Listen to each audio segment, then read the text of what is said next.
Far from Nigeria's bustling cities, beyond the skyscrapers of Lagos and Abuja, lie three towns that quietly built billionaires, not through oil, not through politics, but through trade, grit, and community. Welcome to Nnewi, Abiriba, and Oraifite, the hidden billionaire towns of the southeast. These are not just towns, they are economic machines powered by culture, hard work, and the legendary Igbo spirit of enterprise. Our Sunday Specials starts now. Sometime last year, Nnewi in Anambra State was rated the Nigerian town with the most concentration of millionaires. But most people from the town are self-made traders, and there are a number of manufacturers with factories there. And as TVC's Ihiala finds out, Nnewi's wealth has been built through a system of apprenticeship common in southeastern Nigeria. It's a modest town with motorcycles everywhere you look. But Nnewi in Anambra State has more billionaires per capita than anywhere else in Nigeria, according to Forbes. The story of the billions cannot be told without talking automotive vehicles, and many of the town's wealthy were made here at the motorcycle markets. It's at the heart of the town, and you'll find everything here, from parts to imported whole bikes and locally assembled ones. One of Nnewi's biggest businessmen and manufacturers, Nsukka, has a history with motorcycles. I started by trading on motorcycle spare parts. After motorcycle spare parts, I start on assembling of motorcycle. I start motorcycle assembling. I'm the first indigenous motorcycle assembling plant in Nigeria. In Anambra State lies Nnewi, known across Nigeria as the Japan of Africa, a town that built its own economy from the scratch and never looked back. From the 1960s, Nnewi traders dominated the motor parts business. By the 1980s, they controlled 80% of Nigeria's auto parts market. But they didn't stop there. They became manufacturers, not just traders. Nsukka, founder of Innocent Motors, started with plastic parts and now runs Nigeria's first indigenous car brand. Cletus Ibeto of Ibeto Group became one of Africa's top cement, energy, and hospitality players. Cosmos Maduka, the visionary behind Coscharis, transformed a humble apprenticeship into a global automobile business. It's hardly a rosy start or a smooth ride for the billionaires in this town, who are products of a form of apprenticeship perfected after the Nigerian Civil War of the late 60s. In its simplest form, a young boy will be sent to live with and understudy a trader, usually a relative or clan member, for about 7 years. He will be housed, fed and clothed by the trader, but not necessarily paid. His reward will come at the end of the internship in the form of seed capital for his own business. I served my half-brother as an apprentice and started this business I'm doing with little or nothing after serving him. Humphrey Ngonadi was until 2 years ago the chairman of the Nnewi Chamber of Commerce, Industry, Mines and Agriculture. His dream of furthering his education beyond primary school was cut short by lack of money. I was sleeping in the store in the night. In the morning, I'll wake up early, take my bath, continue in that business. I started in a quarter of a very small store. Very small store. I shared with 3 other people. One person is taking half, then 2 of us is taking the other half of the store, and from there gradually we are doing well. He's also into the motorcycle business, but has diversified, like many Nnewi businessmen, into manufacturing, operating a 300 pieces per minute baby diaper factory. The first thing that makes me to go into production is when I look at a lot of people going without job. I feel I can make some contributions to absorb some of these people.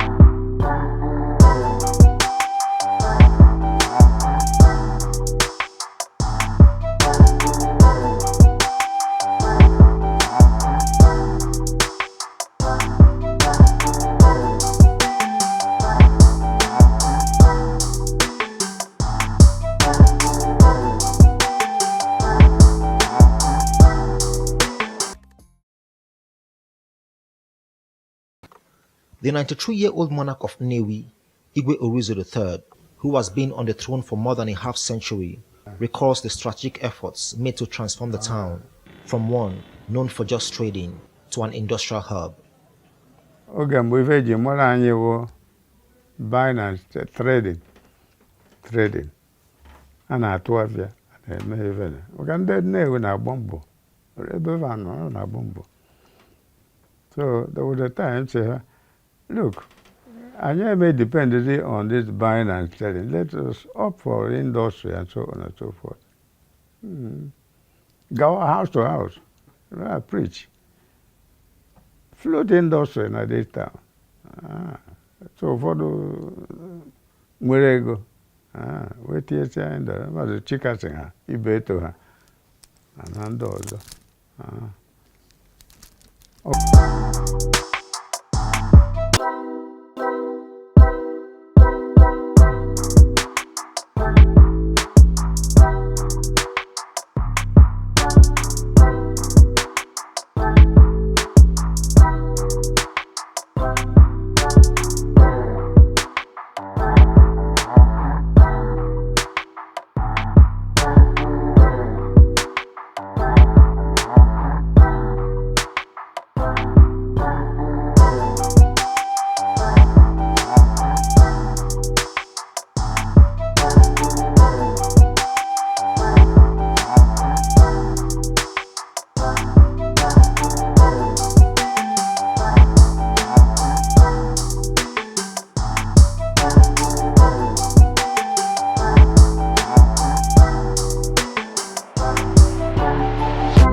Factories in Nnewi, but Harvard-educated Obiajulu Uzobike was the man who set up the first purpose-built factory where he manufactures his Q-Tix cable.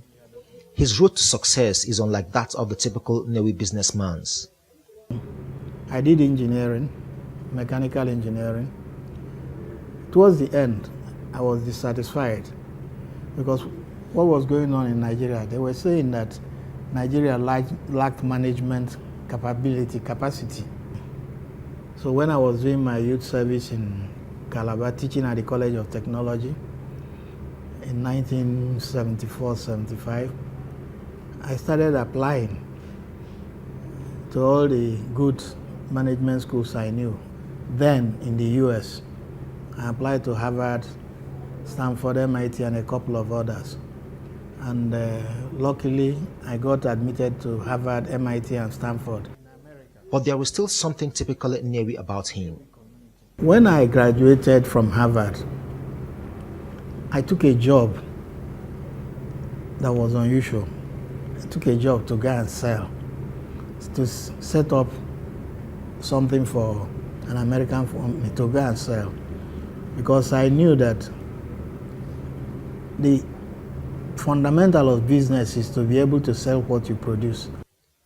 Two of his companies are now listed on the Nigerian Stock Exchange, and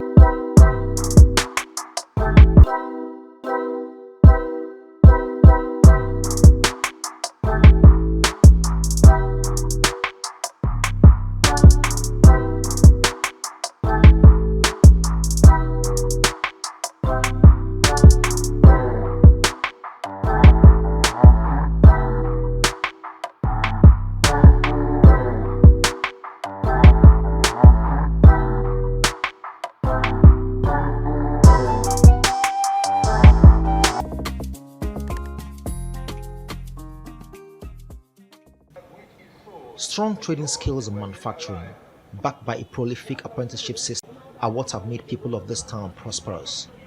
With more trading going on and the people's resolve to get deeper into manufacturing, the wealth density could well grow further. Hillary Noruka.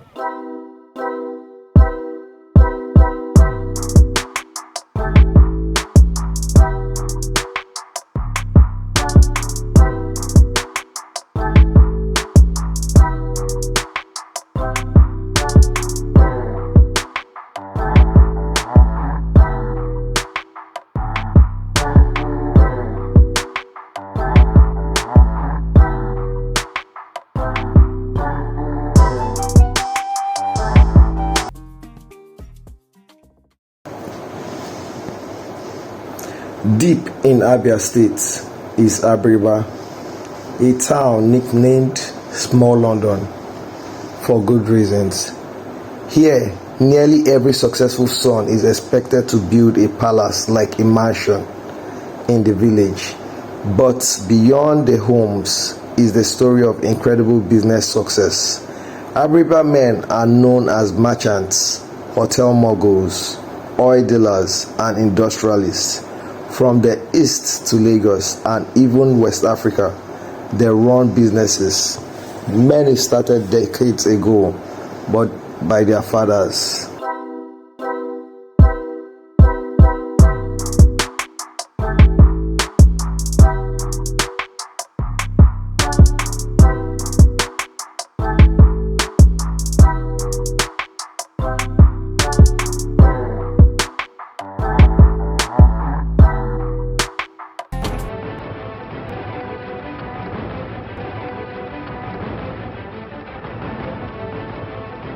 Iriama, law enactments and enforcement in the Abiriba Kingdom. The Abiriba Kingdom, from authenticated data, dates back to at least the 15th century and has existed as a well-organized city-state with all paraphernalia of government and governance. The authority of governance is invested in the Enachio King.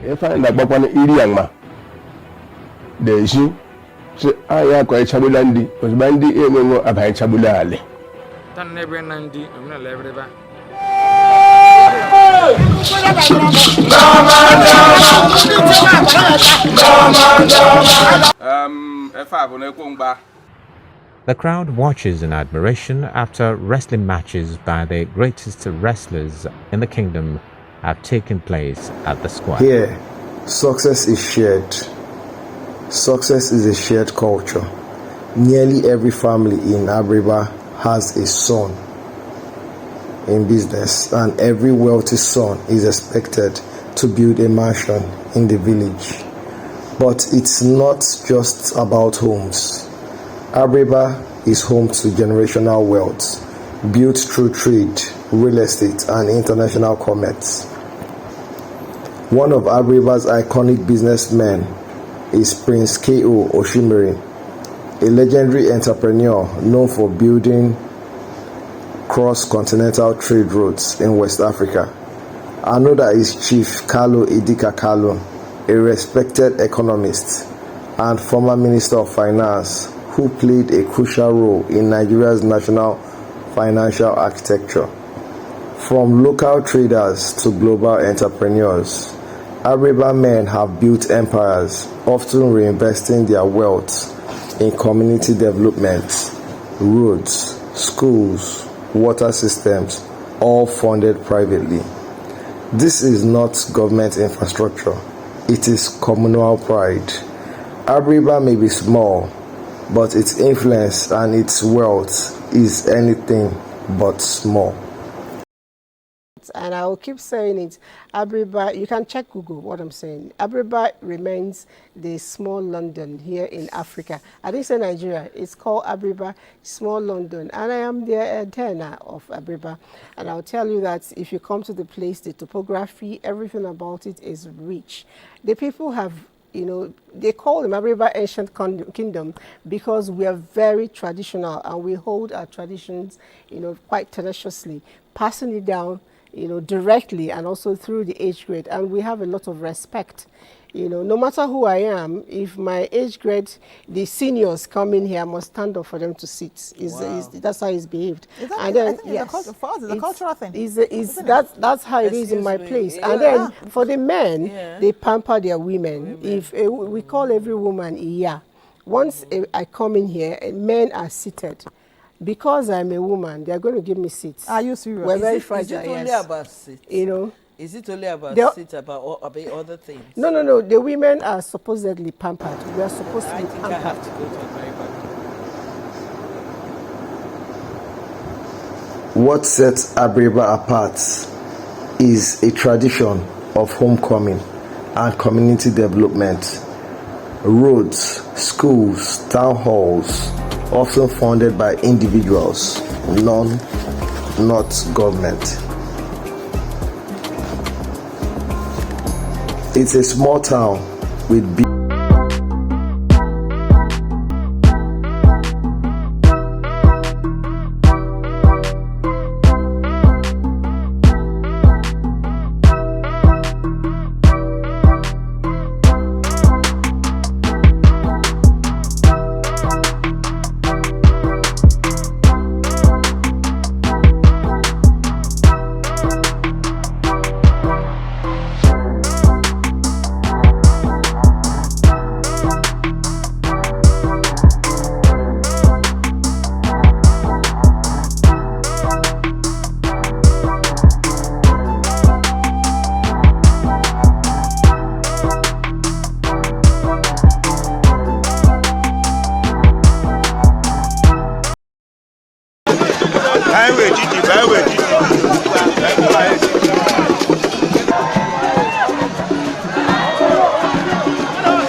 yeah, ma'am, I don't share all this level higher.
Oraifite in Ekwulobia local government of Anambra may not be in the headlines, but its sons are some of Nigeria's most powerful businessmen. The most famous is Sir Emeka Offor, founder of the Chrome Group, with interest in oil, power, and telecoms. He has funded universities, hospitals, scholarships, and community projects across communities. Oraifite's wealth is quiet, but in boardrooms deployed through philanthropy and focused on impacts. There are many like Emeka Offor, oil marketers, contractors, techpreneurs, all rooted in culture of success, discipline, and humility. In Oraifite, wealth does not shout, it acts. Moving on, it was a celebration of academic excellence at Dame Irene Okosa Memorial Convent. Diomeko Oraifite, as Fabian and Patience Okonkwo Foundation, gave scholarships to 12 students for their outstanding academic excellence in the 2022/2023 academic session, where they emerged first, second, and third positions in their overall class average. The scholarship, which sums up to 3,420,000 naira, covers the 12 students' school fees for the 3 terms in the 2023-2024 academic session. Correspondent Okochukwu Orano covered the event and now reports. It was a celebration of academic excellence and moment of joy for the students who emerged first, second, and third positions in their overall class average, and their parents, as the scholarship, which sums up to 3,420,000 naira, covers the 12 students' school fees for 3 terms in 2023-2024 academic session. The benefactor of Diomeko, Sir Emeka Okosa, represented by his elder brother, Sir Azoka Okosa, explained that the scholarship, which he attracted from their in-law from Amici, was aimed at encouraging the students to do more, urged them to see it as a springboard to go higher. What binds this town is not just money, it is culture. A culture where wealth is not just for self, but for the next generation. A system where the young are trained and the old give back. Where success is measured not by how far you travel, but how much you build back home. The Igbo blueprint: learn, trade, build, give, repeat. Nnewi, Abiriba, Oraifite. These are not just towns. They are empires, built brick by brick, deal by deal, generation by generation. Their stories are rarely told in the national news, but they are shaping Nigeria's economy quietly, powerfully, and permanently. So the next time you are asked where Nigeria's wealth is hidden, remember, it might be sitting in a quiet town built by its people for its people. This is the story of Nigeria's billionaire town. This is the story of Southeast. This is the story of the Igbo spirit. Small words. The executive director of Emeka Okwosa Foundation, Mrs. Chidimma Okoye, stressed that the foundation is committed to empowering individuals to unlock their potentials, envision new possibilities, and shape a better tomorrow for themselves and their communities, and thanked the founder of Fabian and Patience Okonkwo Foundation, O.C. Okonkwo, for pledging to be sponsoring the scholarship annually. Today, I stand before you with immense pride and privilege to acknowledge the accomplishments of our extraordinary students who have brought honor to both their school and their families. The mother of the donor, Lady Patience Okonkwo, who represented the Okonkwo dynasty, advised the students to study hard, obey their parents and teachers. Earlier in a welcome address, the principal of Diomeko, Dr. Joy Ndefo, said the award will provoke more seriousness and zeal for high performance among the students. The scholarship presentation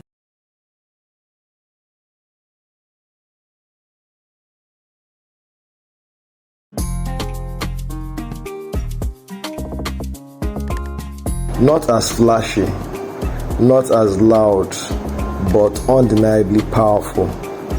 The most prominent son of Oraifite is Emeka Ofo, founder of Chrome Group, a giant in oil and gas and telecoms. He has donated libraries across Nigeria, founded hospitals, and supported global health programs through the Rotary Foundation. But Ofo is just one of many, from the oil traders to construction giants Oraifite has produced. Oraifite has produced a generation of quiet billionaires and powerful influencers. In Oraifite, wealth does not scream, it speaks through action.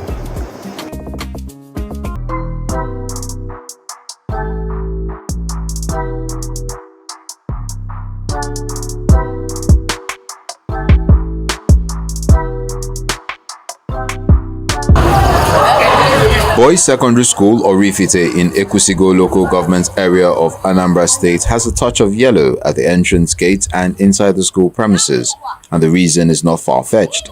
The schoolboys are visibly excited to welcome the MTN Foundation team, who are here on a noble vision. The presence of the director. It is the commissioning ceremony, and guests, community members and stakeholders, as well as teachers and students, converge to witness the event. Through the MTN Foundation, Boys Secondary School Oraifite got their ICT laboratory modeled with brand new furniture, 20 brand new laptops, computers, configured for learning, an alternative power supply, that is the solar energy.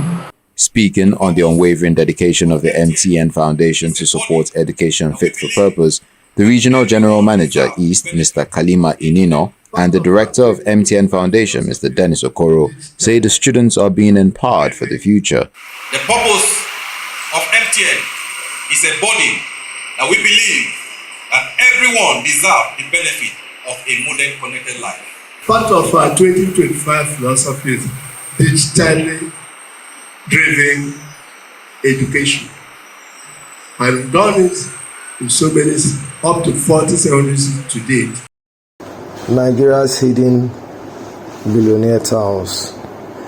These are not just towns. They are living models of what is possible when communities believe in themselves. They didn't wait for the government. They built their dreams and their towns with their own hands. The factories of Nnewi, the mansions of Abiriba, the philanthropy of Oraifite. These are the marks of a people who understand legacy. So the next time someone asks you where Nigeria's real wealth lies, show them this story. This is Nnewi, this is Abiriba, this is Oraifite, and this is the southeast of Nigeria. You can imagine that has no MTN network. The right answer is no, right? Its robust infrastructure ensures critical communication. On their part, the traditional ruler of Oraifite and the representative of the chairman of the post-primary schools service urged the students to utilize their amenities responsibly. I advise our children here in Oraifite Grammar School or Oraifite Boys High School to seize this opportunity to aim, to aspire to be Bill Gates of the future. We appreciate the transformative impact this project will have on our students, teachers, and the entire community in general. Amen. The high point of the event is the commissioning of the remodeled ICT laboratory by the director of MTN Foundation, after which he, alongside others, inspects the already functional facility. The students say they are ready to make the best of this opportunity. In the meantime, they have a bold message for MTN Foundation as captured on their laptops.